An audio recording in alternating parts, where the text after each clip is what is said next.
Hey, this is Pete Calisano with PeteCalisano.com. So yesterday was a really big day for me. If you saw on the blog or if you saw on Facebook, yesterday was the official release of my book, School Sucks, which I'm still getting used to saying out loud. It sounded pretty cool when it was on paper, but saying it out loud is a whole nother story. But it was a big day, and I'll be totally honest with you. I definitely, when I got home, kind of basked in that a little bit, enjoyed it. My wife decorated the house with the book cover. I wasn't expecting that when I got home, but it was really neat. Had a little champagne, really enjoyed it, and just relaxed a little bit last night. And then today, got right back to it. And the reality is that's how it has to be. I would love to say, for a week, for a month, just rest and say, the book is done, it'll do what it has to do. And unfortunately, it just doesn't work that way. We have to always get back to the grind, get back to the work, get back to what we do. It's how we got where we are in the first place. So taking a break is just not an option.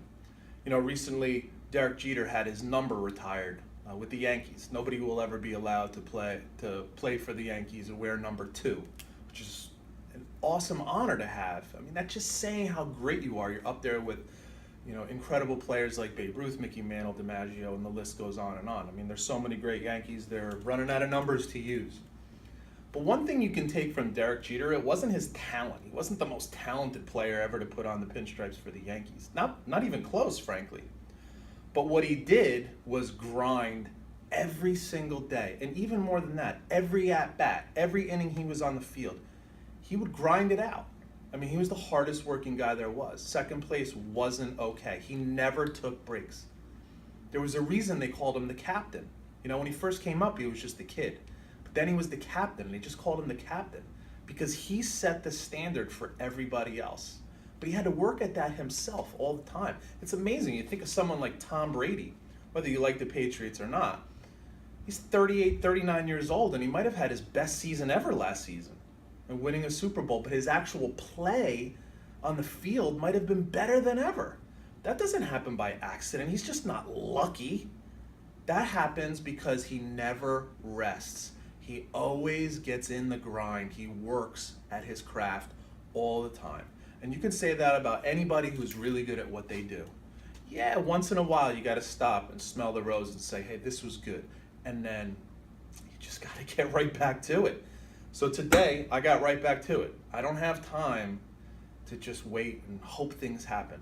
You don't have time to wait and hope that things happen. You got to get down to the grind. And we have to teach kids that that's the only way that you're ever going to be successful, even remotely successful, even just average. You got to put in the work, man. You got to put in the time. And if you want to be exceptional, if you want to do great things, well, then you're going to have to put in more work than most and have to take less days off than most. And that's the hard part. But that's the lesson. I would love to sit here and say, I'm taking a vacation, I'm taking a break. No, in fact, the book is done. I now have to put in extra work. I have to put in the time to convince you that it's worth reading the book, that it's worth hearing me speak. I got to do a better job every single time. And so do you at whatever you do. At your job, in your family, with your kids, better every time. If you just say, well, this is good enough, then it's not. You have to put in that extra effort every time. Every day we go at it and we grind and try to do better. That's the only way that we'll actually be successful.